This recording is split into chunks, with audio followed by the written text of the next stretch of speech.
everybody. I'm Justine Kurland. I'm a New York-based photographer presenting a show at Dashwood Projects.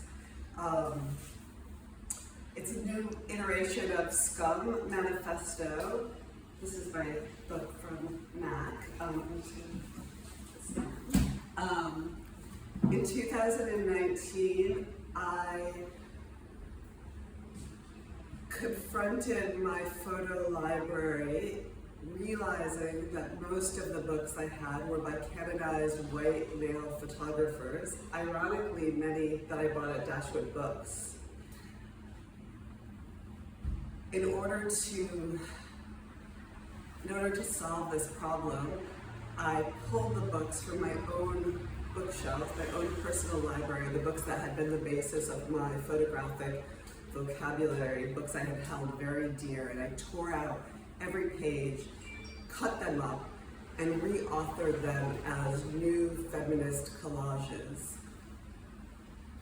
I was inspired in part by Valerie Solanas' manifesto, SCUMB Manifesto, Society of Cutting Up Men, but in my case, there's a silent E at the end for the Society of Cutting Up Men's books. This show is the latest iteration of this ongoing series.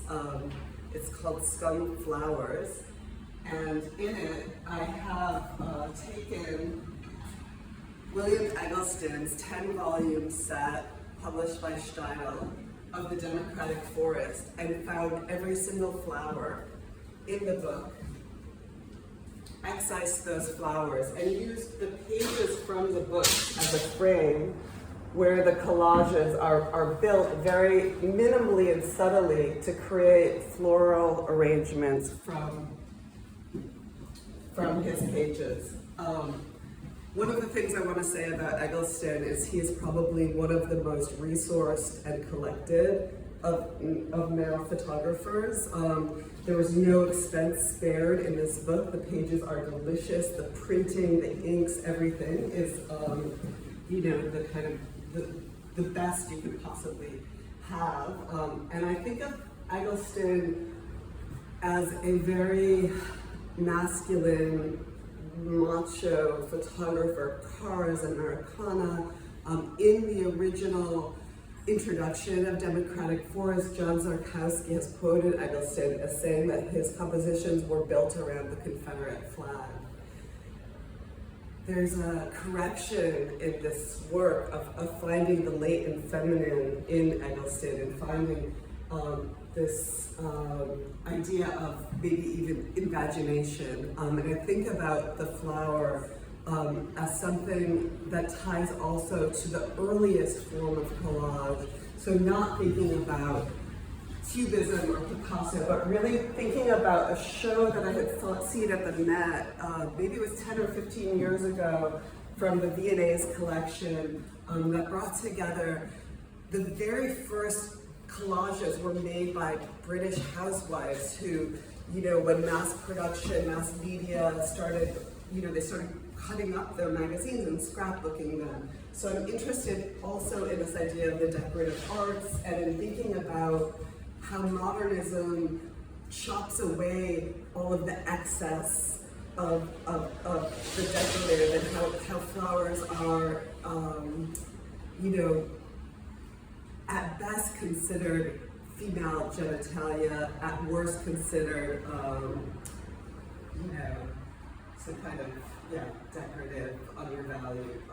But to try to actually find a new way through of thinking about those undervalued, and also thinking about just the act of collage, the really surgical incisions, really precise cutting in these, as me being a termite in the canon and breaking it open and finding holes and finding the feminine and opening up the space whereby we can see what else is there and give space for other voices.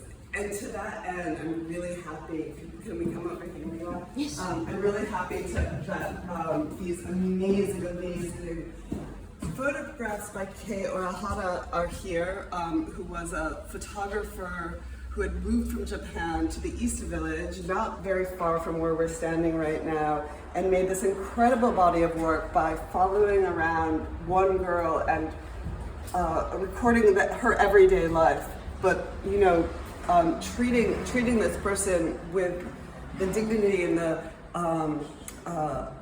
centering, kind of recentering what is worthy of our attention, and just the beauty of these photographs, and the her unique vision of using photography to ground herself from coming from another country here through her connection with this girl, which is also really kind of special to me, vis-a-vis girl pictures. Thank you.